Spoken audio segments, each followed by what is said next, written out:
I've been working in the alcohol industry for almost 15 years. Hey, we got this mezcal company. I was like, that's awesome. And so one day he goes, do you want to go to Oaxaca? And I went, absolutely.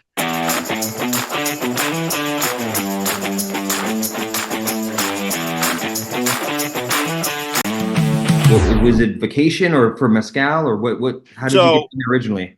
so I've been working in the alcohol industry for almost 15 years. And I worked for the Houston Hospitality Group for over a decade, helping run programs and menus. I worked for a couple other restaurants, but I used to work for Stillhouse Whiskey, which many people remember the terrible flavored moonshine in a gas can. Yeah, I actually sold that and did pretty well at it, mostly based on my connections. And there was always one flavor that someone loved. Like I had the mint chocolate chip and I would keep it in the freezer to set and it would take care of my sweet tooth when I didn't have ice cream. Sure. So that's how it started. And my buddy Stefan, who's one of the founding partners, goes, hey, we got this mezcal company. I was like, that's awesome. And he was like, and I was just basically consulting for free lunches. He would take me out to lunch, buy me lunch, pick my brain, give me a bottle of Madre. And I was like, this is a great deal. Not really thinking that I could be making money consulting, just more helping out friends because that's what we do.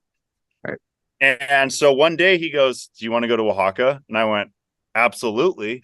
I mean, I grew up going to Mexico. So my dad built off-road racing engines. So my whole life I've been going to Baja and I've done the 1,000, I've done the 500, the San Felipe 250.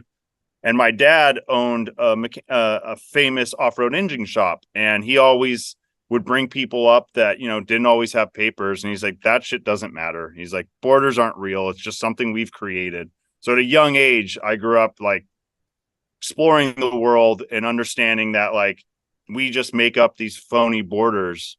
And so I'm familiar with going down to Mexico City, but I'd never been as far south as Oaxaca. So I jumped at the chance. He goes, just come to Oaxaca, meet the family, have a good time. We'll see where it goes.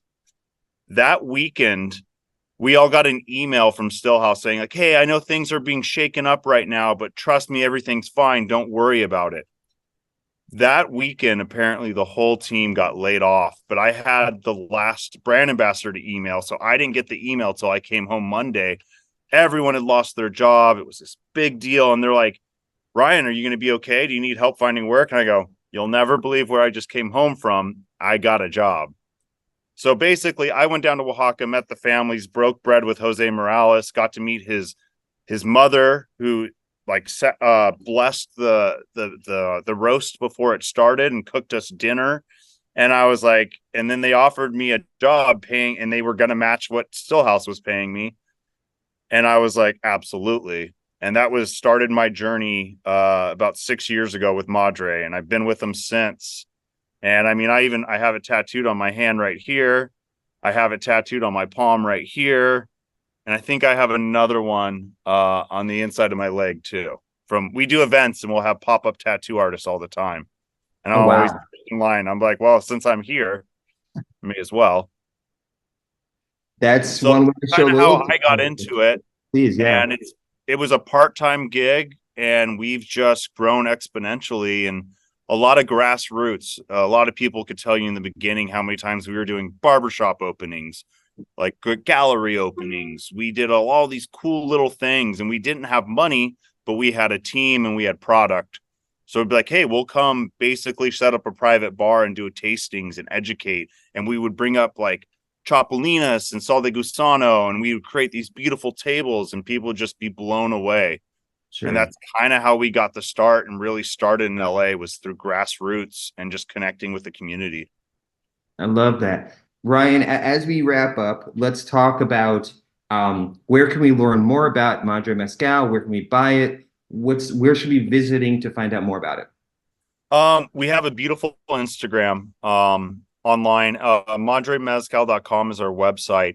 We also have this Instagram called mezcal.learning. And it really is an easy way. It's an Instagram, and it's a little short videos and little blurbs to talk about production, families, history, and culture. It's most of your nicer bottle shops, liquor stores.